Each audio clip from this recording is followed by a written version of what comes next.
여러분 안녕하세요, 공민호입니다. 오늘 말씀드릴 주제는 바로 이겁니다. 세일즈맨의 이상적인 하루는.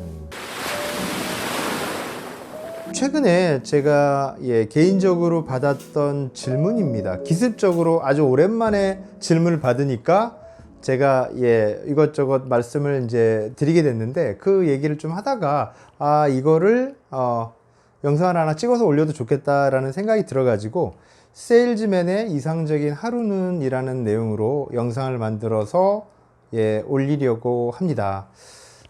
몇 가지로 제가 정리할 수 있겠는데, 아침에 일어난 시간부터 이렇게 한번 쭉 정리를 해 볼게요. 어떻게 보내는 것이 이상적인지에 대해서. 첫 번째는 뭐냐, 여러분, 아침 공부 30분 이상 하기입니다.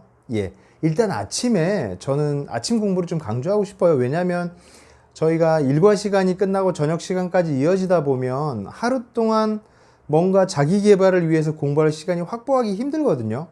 그러니 아침에 눈을 뜨면 일과가 본격적으로 시작하기 전에 한 30분에서 1시간 정도 이상은 공부를 하셔야 된다.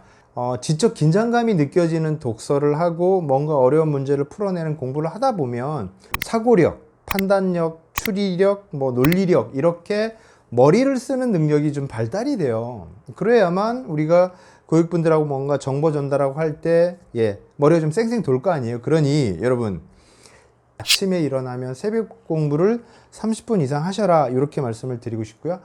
두 번째, 이게 가장 중요한데요, 여러분. 하루 4-5명을 반드시 만나는 겁니다. 평일 기준으로는 하루에 4-5명을 꼭 만나셔야 돼요. 그러기 위해서는 여러분, 주된 활동 시간을 정해 두셔야 돼요. 아침 10시부터 오후 5시까지는 주된 활동 시간이다, 그렇게 정해졌으면 그 시간 동안은 다른 일은 하시면 안 돼요. 그 시간 동안은 밀린 자료를 만든다든지 공부를 한다든지 이런 일을 하시는 게 아니고요. 오직 외부 활동만 하시는 겁니다. 외부 활동이라 하면 고객을 만나는 일이겠죠. 만나서 상담하고, 만나서 식사하고, 만나서 차 마시고, 이런 것들도 다 활동이에요. 어쨌든 사람을 만나는 일이 본질이거든요. 그 옛날 프랭크 베트가 그런 얘기를 했죠. 하루 4-5명의 사람만 만나서 정직하게 대화할 수 있는 사람이라면 세일즈에서 절대 실패할 수 없다라고 얘기하거든요. 저는 정말 그 말은 바이블과 같은 말이라고 생각해요. 언택트 시대가 됐기 때문에 직접 만나지 못하더라도 어쨌든 간에 하루 5명 이상과는 소통을 하셔야 된다는 겁니다. 그 속에서 세일즈의 기회가 생기고 상담의 기회가 생기고 소개를 받는 거거든요. 그러니 하루 4-5명의 사람을 만나는 것이 이상적인 하루의 가장 중요한 거다, 이렇게 말씀을 드릴 수 있고요. 세 번째는 뭐냐, 여러분, 일과를 마치기 전 내일 약속 3개 잡기입니다. 3개. 3개의 약속은 꼭 잡으셔야 돼요. 제가 앞에서 하루 4-5명을 만나라 해놓고는 3개의 약속을 꼭 잡아라 하면 그럼 한두 개는 어떻게 하느냐, 이렇게 반문하실 수 있는데, 그거는 당일 중에 이동하는 동선 속에서 좀 해결하실 수가 있어요. 영업을 1년, 2년 이렇게 해보시다 보면 나름의 어떤 그 고객층이 좀 생기고 방문할 수 있는 데들이 좀 생기기 때문에 약속 3개 정도를 잡고 그 중간중간 비는 시간이 되면 갈 데가 분명히 있거든요. 그러니 하루가 끝나기 전에 3개 정도의 약속은 잡아야 된다는 거죠. 특히 점심 약속 같은 경우는 미리 잡으셔야 되겠죠. 하루가 끝나기 전, 즉 한 4시, 5시 이때가 되면 내일 약속 3개 정도는 확정을 지으셔라, 이렇게 말씀을 드릴 수 있고요. 네 번째로는 여러분, 일과가 끝나서 거기 가면 활동 일지를 짧게라도 기록하세요. 오늘 홍길동 10시에 만나서 어떤 얘기를 했고, 12시에 어떤 고객님을 만나서 어떤 거를 했고, 또 세 번째 누구를 만나서 뭘 했고, 이런 거를 짤막하게라도 기록을 하세요. 그래야만 다음에 만날 때 또 한번 찾아보게 돼요. 그때 내가 이런 얘기를 했구나. 그때 내가 이런 책을 선물했네. 그때 이런 얘기를 했네. 이런 것들이 다 이렇게 히스토리로 남는 거잖아요. 그러니까 활동 일지를 기록하시고, 여러분 짧게라도 내일 약속이 잡힌 분들을 떠올려 보세요. 그렇게 여러분, 자기만의 반복적인 시간을 흘러가는 그 루틴을 만드시는 거예요.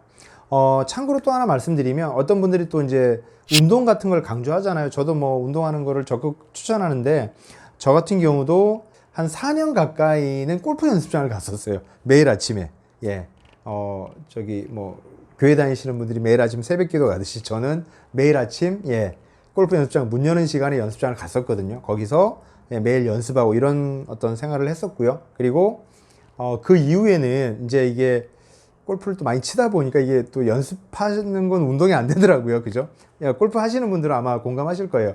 골프 연습장에 가는 게 썩 운동이 안 돼가지고, 운동에 좀 필요성을 느껴서 새벽 수영을, 아침 6시 새벽 수영반을 제가 5, 6년 정도를 다녔던 것 같아요. 그렇게 또 수영하러 다녔었거든요. 그렇듯이 여러분, 하루의 일과 속에 운동하시는 시간이 있으면 좋으실 것 같고, 그리고 또 하나, 그 평일에는 다음날이 평일이라면 전날 과음하는 거는 저는 반대입니다. 아침에 막 술 냄새 나고 막 이런 거는 좋지 않거든요. 고객분들한테 우리가 항상 단정한 모습을 보이는 게 중요하기 때문에 뭐 다음날이 휴일이면 모를까. 그렇지 않다면 술은 과음하는 거는 좀 피하시는 게 필요하다. 이렇게 말씀을 드릴 수 있겠습니다. 이걸 하루도 빠짐없이 지키기는 힘드실 거예요. 그렇지만 제가 늘 강조하는 게 뭐냐, 일주일 중에 70%, 즉 한 3일이나 4일 정도 이걸 지켜보세요. 제가 그랬거든요. 그렇게 한 10년을 지키니까 MDRT 종신회원이 됐고, 회사가 내세우는 커리어의 정점에 쓰고 이런 걸 다 했거든요. 그러니 여러분, 이런 자기만의 이상적인 하루 일과를 정하시고 그걸 70%의 확률로 지키시면 여러분 세일즈에서 성공한다, 이렇게 말씀드릴 수가 있겠습니다. 오늘 제가 준비한 내용 여기까지고요. 다음 시간에 또 알찬 내용으로 찾아뵙겠습니다. 들어주셔서 감사합니다.